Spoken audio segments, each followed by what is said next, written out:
Wait, Thailand pa ba to? Welcome to my vlog, isang biglaang detour sa Khao Yai. Kasama namin si Bok, our friend and driver for today. Habang nasa daan lang, bigla naming nakita ang mga flowers, so sabi namin, teka lang, daan muna tayo. And that's how we ended up here at Pimsuk Farm.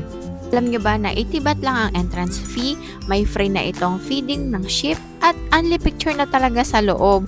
Makikita nyo, ang dami-dami talagang iba't ibang uri ng flowers na in full bloom. Ay naku, pagpasok pa lang namin, todo picture na sila kasi napakaraming ginawa ng Pimsuk Farm na papicturan talaga para sa mga guest nila. Bukod sa kanilang flower farm, ay meron din silang sheep farm na pwede kayong magpa-picture sa mga cute na sheep at pwede nga din silang pakainin.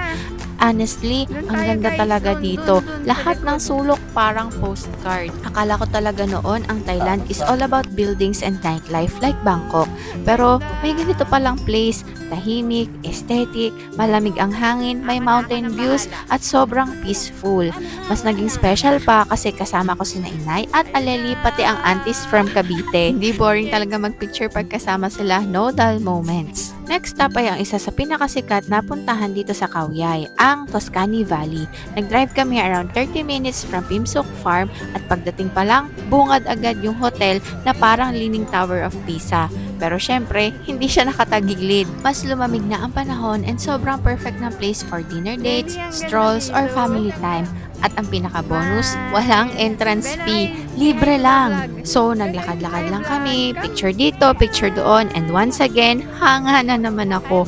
Parang nasa Europe ka talaga. Pero malalaman mo na nasa Thailand ka pa rin dahil sa local language ng mga tao at vendor sa paligid. Popular talaga ang lugar na ito para sa sunset strolls, dinner dates, family walks, at syempre photoshoots. Mas lumalamig lang sa hapon kaya kung pupunta kayo dito, magdala kayo ng mga jacket or ng kayakap. Joke. So ngayon, naglalakad-lakad lang si Tita Jo at syempre, picture-picture ang mga aunties. Na-enjoy talaga namin yung moments namin dito, lalo na't kasama namin ang buong pamilya. So syempre, hindi makakalimutan ang ice cream break ni Vena. So sinamahan namin siya saglit at pagkatapos niyan ay umuwi na rin kami. Sometimes, the best places are the ones you didn't plan for. Thank you for watching. Until our next adventure. Bye!